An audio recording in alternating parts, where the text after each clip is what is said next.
Bonsoir à tous, bienvenue sur D8, sur le plateau de Voyage au bout de la nuit. Je suis ravie d'être avec vous pour la suite de Jacques le Fataliste que je vous ai entamé dans une précédente émission. Jacques le Fataliste, c'est un roman du XVIIIe siècle de Monsieur Denis Diderot, philosophe des Lumières, mais aussi doté de plusieurs cordes à son arc, puisqu'il est à la fois dramaturge, conteur, critique d'art, critique littéraire et également évidemment romancier. Il est reconnu pour son érudition, son esprit critique, mais aussi un certain génie. C'est pas moi qui le dis, c'est dans sa biographie. Donc c'est évidemment prouvé que Denis Diderot était donc un génie de la plume. Alors dans Jacques le Fataliste, eh bien, nous avons deux personnages, Jacques et son maître, dont on ignore toujours le prénom, et ils entreprennent plusieurs voyages, plusieurs vadrouilles où ils vont faire différentes rencontres, et ces rencontres vont animer des débats philosophiques si chers aux philosophes des Lumières et si chers aux écrits de l'époque. Alors pour l'instant, ils sont en pleine conversation. Alors parfois je vous dirai le maître ou Jacques, et puis parfois ça vous semblera évident. Ne soyez pas surpris quand le narrateur s'adresse à vous, lecteur ou auteur, auditeur, n'importe quoi. Si le narrateur s'adresse à vous, lecteur, téléspectateur de Voyage au bout de la nuit, parce qu'il a tendance à le faire, et je trouve ça en tout cas sympathique que le narrateur nous pose à nous, lecteurs, donc des questions bien particulières. On reprend la lecture, nous sommes à la page 83. N'hésitez pas à réagir, #VBN. Le maître. Qu'importe, pourvu que tu parles et que j'écoute. Ne sont-ce pas là les deux points importants? Tu me grondes lorsque tu devrais me remercier. Mon frère était allé chercher le repos à Lisbonne. Jean, mon frère, était un garçon d'esprit. C'est ce qui lui a porté malheur. Il eût été mieux pour lui qu'il eût été un sot comme moi, mais cela a été écrit là-haut. Il était écrit que le frère quêteur des Carmes, qui venait dans notre village demander des œufs, de la laine, du chanvre, des fruits, du vin, à chaque saison, logerait chez mon père, qu'il débaucherait Jean, mon frère, et que Jean, mon frère, prendrait l'habit de moine. Jean, ton frère, a été Carme. Oui, monsieur. Et Carme Deschaux. Il était actif, intelligent, chicaneur. C'était l'avocat consultant du village. Il savait lire, écrire, et dès sa jeunesse, il s'occupait à déchiffrer et à copier de vieux parchemins. Il passa pour toutes les fonctions de l'ordre successivement: portier, sommelier, jardinier, sacristain, adjoint à procure et banquier, du train dont il y allait. Il aurait fait notre fortune à tous. Il a marié et bien marié 2 de nos sœurs et quelques autres filles du village. Il ne passait pas dans les rues que les pères, les mères et les enfants n'allassent à lui et ne lui criassent « Bonjour, frère Jean, comment vous portez-vous, frère Jean ?» Il est sûr que, quand il entrait dans une maison, la bénédiction du ciel y entrait avec lui. Et que s'il y avait une fille, 2 mois après sa visite, elle était mariée. Le pauvre frère Jean, l'ambition le perdit. Le procureur de la maison, auquel on l'avait donné pour adjoint, était vieux. Les moines ont dit qu'il avait formé le projet de lui succéder après sa mort, que pour cet effet, il bouleversa tout le châtrier, qu'il brûla les anciens registres et qu'il en fit de nouveaux, en sorte qu'à la mort du vieux procureur, le diable n'aurait vu goutte dans les titres de la communauté. Avait-on besoin d'un papier? Il fallait perdre 1 mois à le chercher. Encore souvent ne le trouvait-on pas. Les pères démêlèrent la ruse du frère Jean et son objet. Ils prirent la chose au grave. Et le frère Jean, au lieu d'être procureur, comme il s'en était flatté, fut réduit au pain et à l'eau, et bien discipliné jusqu'à ce qu'il eût communiqué à un autre la clé de ses registres. Les moines sont implacables. Quand on eut tiré de frère Jean tous les éclaircissements dont on avait besoin, on le fit porteur de charbon dans le laboratoire où l'on distille l'eau des Carmes. Frère Jean, ci-devant, banquier de l'ordre et adjoint à procure, maintenant charbonnier. Frère Jean avait du cœur. il ne put supporter ce déchet d'importance et de splendeur et n'attendit qu'une occasion de se soustraire à cette humiliation. Ce fut alors qu'il arriva dans la même maison un jeune père qui passait pour la merveille de l'ordre au tribunal et dans la chair. Il s'appelait le père Ange. Il avait de beaux yeux, un beau visage, un bras et des mains à modeler. Le voilà qui prêche, qui confesse. Voilà les vieux directeurs quittés par leurs dévotes. Voilà ces dévotes attachés au jeune père Ange. Voilà que les veilles de dimanche et de grandes fêtes, la boutique du père Ange est environnée de pénitents et de pénitentes, et que les vieux pères attendaient inutilement, pratiques, dans leur boutique déserte, ce qui les chagrinait beaucoup.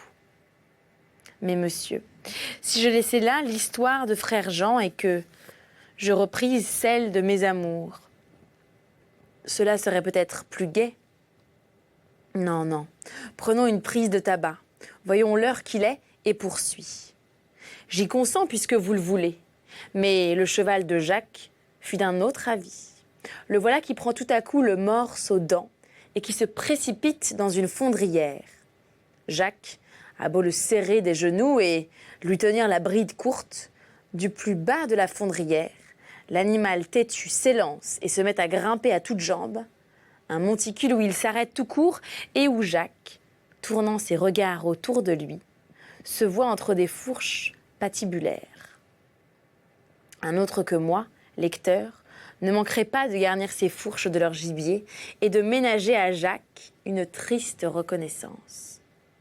Si je vous le disais, vous le croiriez peut-être, car il y a des hasards plus singuliers, mais la chose n'en serait pas plus vraie. Ces fourches étaient vacantes.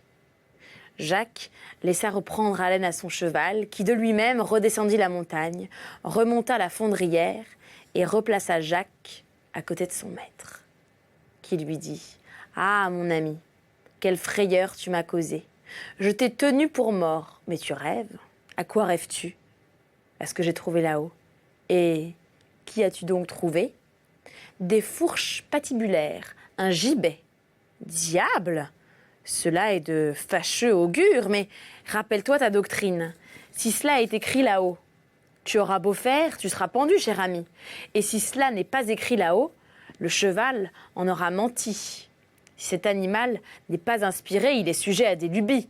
Il faut y prendre garde. » Après un moment de silence, Jacques se frotta le front et secoua ses oreilles, comme on fait lorsqu'on cherche à écarter de soi une idée fâcheuse, et reprit brusquement. Ces vieux moines tinrent conseil entre eux et résolurent à quelque prix, et par quelque voie que ce fût, de se défaire d'une jeune barbe qui les humiliait. Savez-vous ce qu'ils firent ? Mon maître, vous ne m'écoutez pas. Je t'écoute, continue. Ils gagnèrent le portier, qui était un vieux coquin comme eux. Ce vieux coquin accusa le jeune père d'avoir pris des libertés avec une de ses dévotes dans le parloir et assura par serment qu'il l'avait vu. Peut-être cela était-il vrai, peut-être cela était-il faux, que sait-on ? Ce qu'il y a de plaisant, c'est que le lendemain de cette accusation, le prieur de la maison fut assigné au nom d'un chirurgien. Pour être satisfait, fut assigné à des remèdes qu'il avait administrés et des soins qu'il avait donnés à ce scélérat de portier dans le cours d'une maladie galante. Mon maître, vous ne m'écoutez pas, et je sais ce qui vous distrait. Je gage que ce sont ces fourches patibulaires. Je ne saurais en d'y convenir. Je surprends vos yeux attachés sur mon visage. Est-ce que vous me trouvez l'air sinistre ? Non, non. C'est-à-dire, oui. Eh bien, si je vous fais peur, nous n'avons qu'à nous séparer. Allons donc, Jacques. Vous perdez l'esprit. Est-ce que vous n'êtes pas sûr de vous ? Non, monsieur. Et qu'est-ce qui est sûr de soi ? Tout homme de bien. Est-ce que Jacques, l'honnête Jacques, ne se sent pas là de l'horreur pour le crime ? Allons, Jacques, finissons cette dispute et reprenez votre récit. En conséquence de cette calomnie ou médisance du portier, on se crut autorisé à faire 1000 diableries, 1000 méchancetés à ce pauvre père, Ange. dont la tête parut se déranger. Alors on appela un médecin qu'on rompit et qui attesta que ce religieux était fou et qu'il avait besoin de respirer l'air natal, s'il n'eût été question que d'éloigner ou d'enfermer le père Ange. C'était une affaire bientôt faite, mais parmi les dévotes dont il était la coqueluche, il y avait de grandes dames aménagées. On leur parlait de leur directeur avec une commisération hypocrite. Hélas, ce pauvre père, Ange, c'est bien dommage. C'était l'aigle de notre communauté. Qu'est-ce qui lui est donc arrivé ? À cette question, on ne répondait qu'en poussant un profond soupir et en levant les yeux au ciel. Si l'on insistait, on baissait la tête et l'on se taisait. À cette singerie, l'on ajoutait quelquefois « Ô Dieu, qu'est-ce de nous ?» Il a encore des moments surprenants, des éclairs de génie. Cela reviendrait peut-être, mais il y a peu d'espoir. Quelle perte pour la religion. Cependant, les mauvais procédés redoublaient. Il n'y avait rien qu'on ne tentât pour amener le père Ange au point où on le disait. On y aurait réussi si frère Jean ne l'eût pris en pitié. Que vous dirais-je de plus ? Un soir, que nous étions tous endormis, nous entendîmes frapper à notre porte. Nous nous levons, nous ouvrons au père Ange et à mon frère déguisé. Ils passèrent le jour suivant dans la maison. Le lendemain, dès l'aube, ils décampèrent.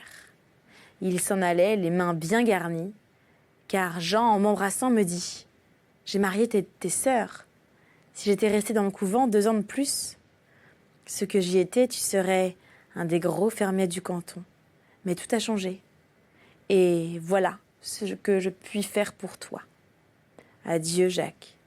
Si nous avons du bonheur, le père et moi, tu t'en ressentiras. » Puis il me lâcha dans la main les 5 louis dont je vous ai parlé, avec 5 autres pour la dernière des filles du village, qu'il avait mariée et qui venait d'accoucher d'un gros garçon, qui ressemblait à frère Jean comme 2 gouttes d'eau.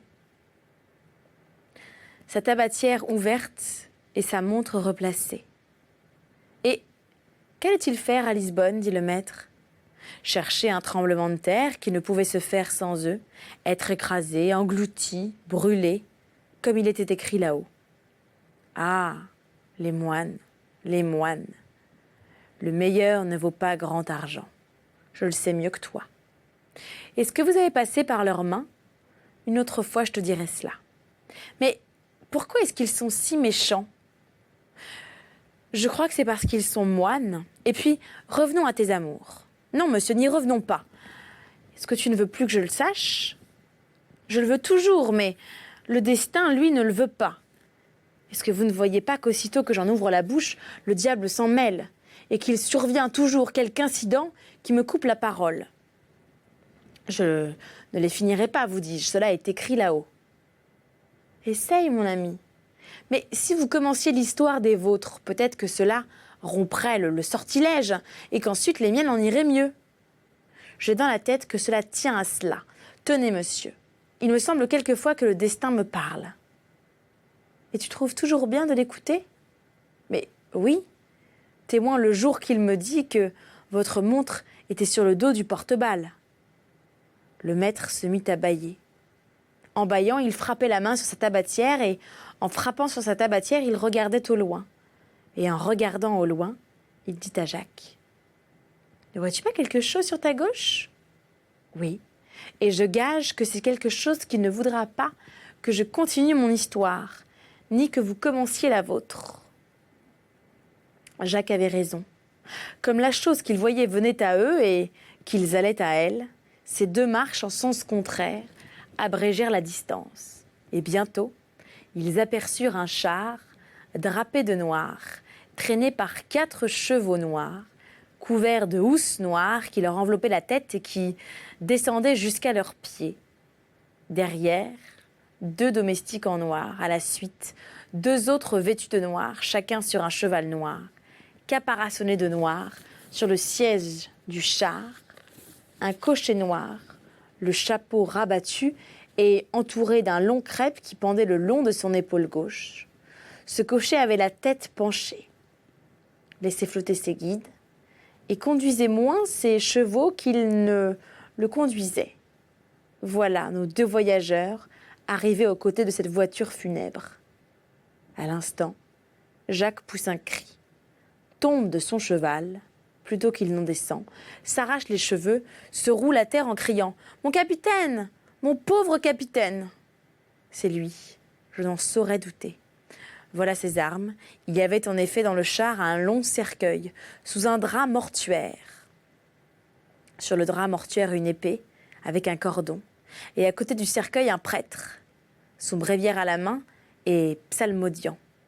Le char allait toujours. Jacques le suivait en se lamentant.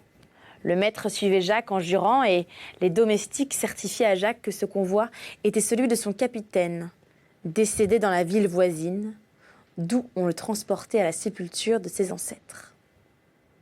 Depuis que ce militaire avait été privé par la mort d'un autre militaire, son ami capitaine au même régiment, de la satisfaction de se battre au moins une fois par semaine, il en était tombé dans une mélancolie qu'il avait éteint au bout de quelques mois.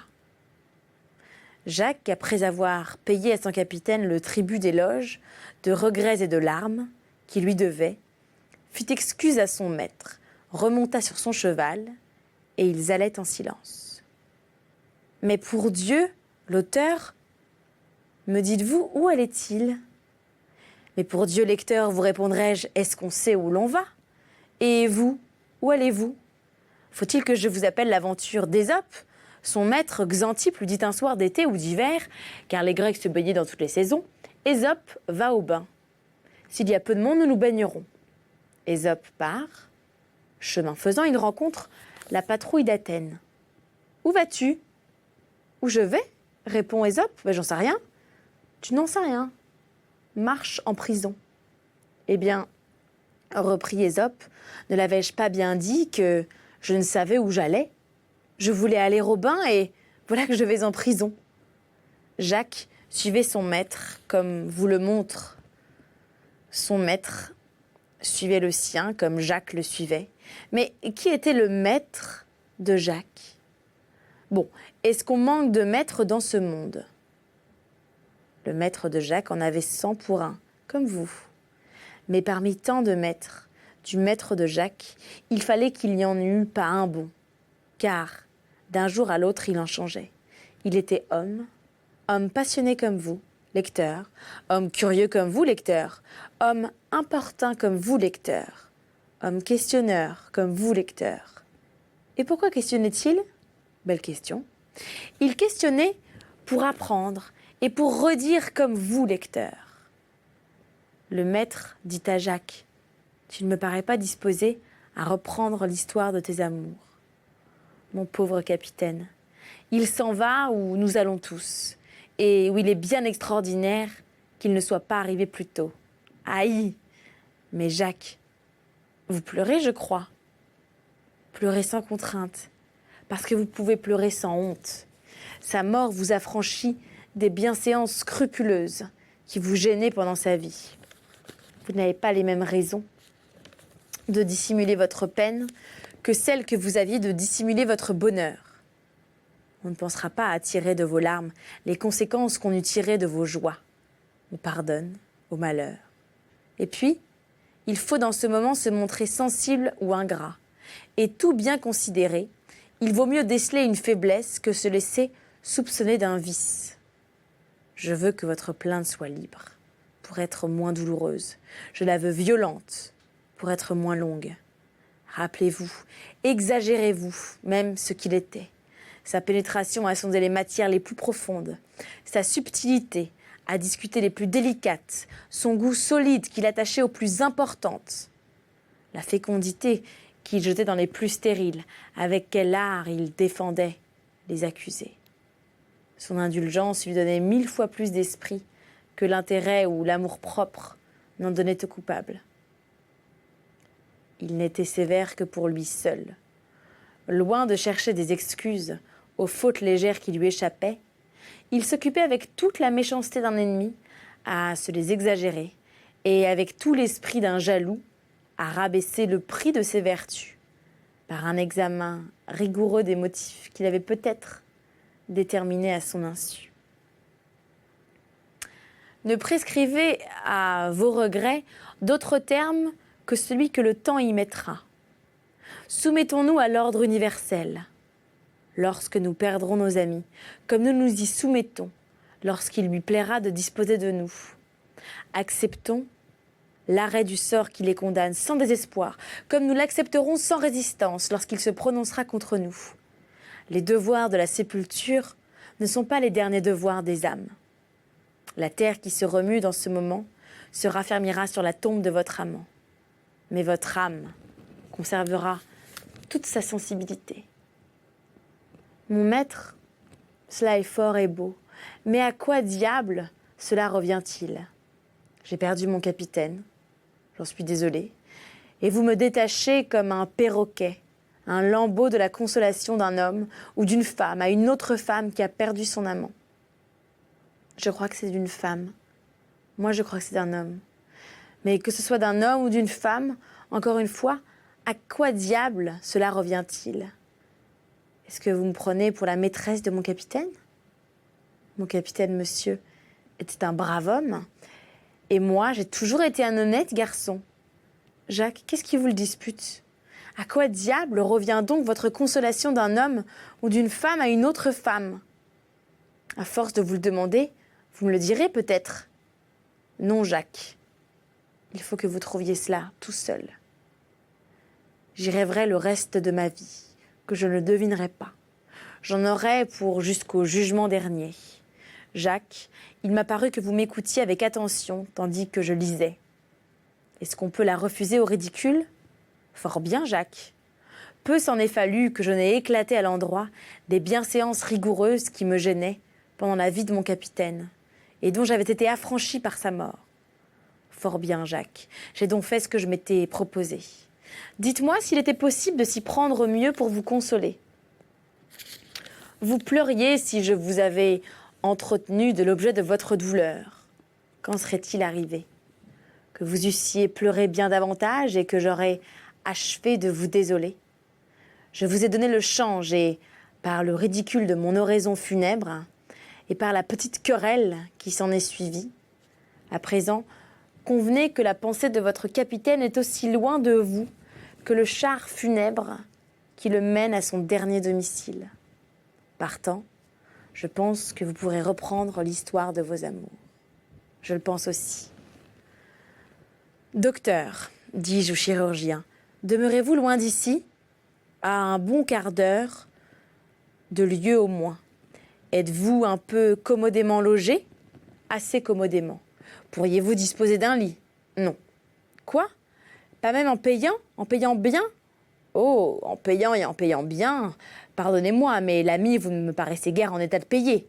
Et moins encore de bien payer. C'est mon affaire. Et serais-je un peu soigné chez vous ? Très bien.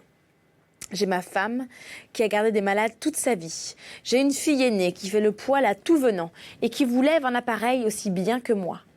Combien me prendriez-vous pour mon logement, ma nourriture et vos soins ? Le chirurgien dit en se grattant l'oreille. Pour le logement, la nourriture, les soins, mais qui est-ce qui me répondra du paiement ?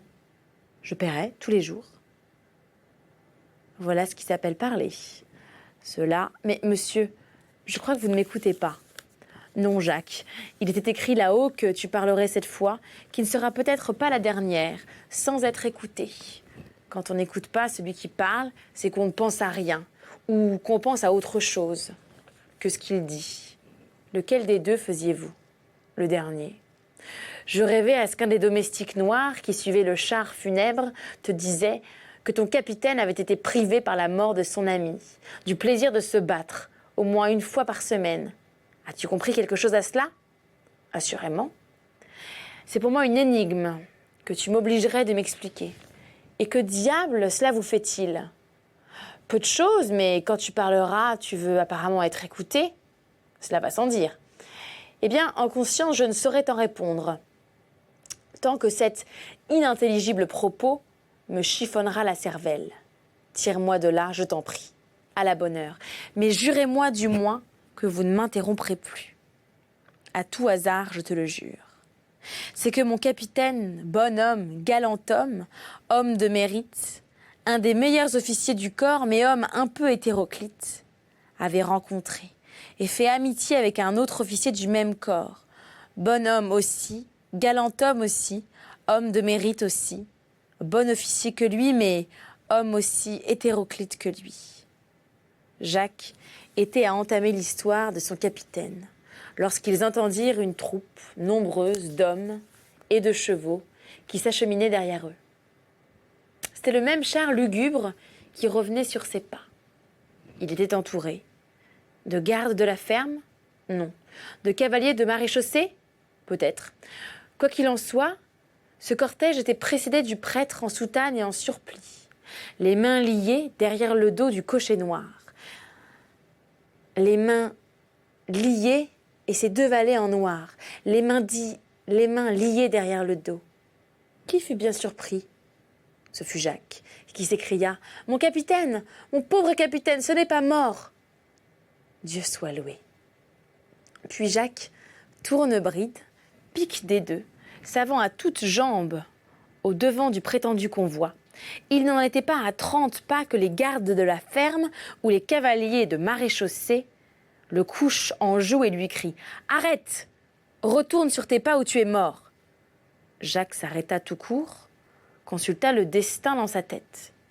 Il lui sembla que le destin lui disait « Retourne sur tes pas », ce qu'il fit.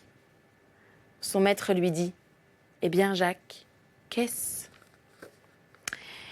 Et nous découvrirons ce dialogue entre Jacques et son maître dans notre prochain voyage au bout de la nuit.